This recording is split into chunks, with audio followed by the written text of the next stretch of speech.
Фучик паркындагы намазкана. Фучик паркынын ичинде.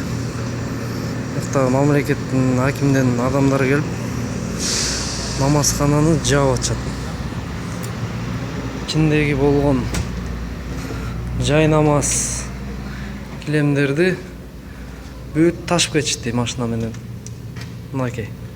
Элде ойлогон бирөө жок. Элдер эми биз намазды кайка окуйбуз эми. Бияктыга жапты. Же предупреждение кылган жок, эчтеке кылган жок, мынакей.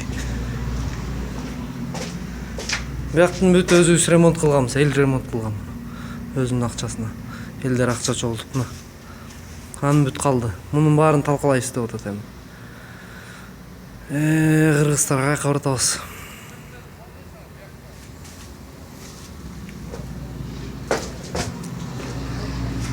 Милиция менен келип, элдин колун толгоп жаңы эле.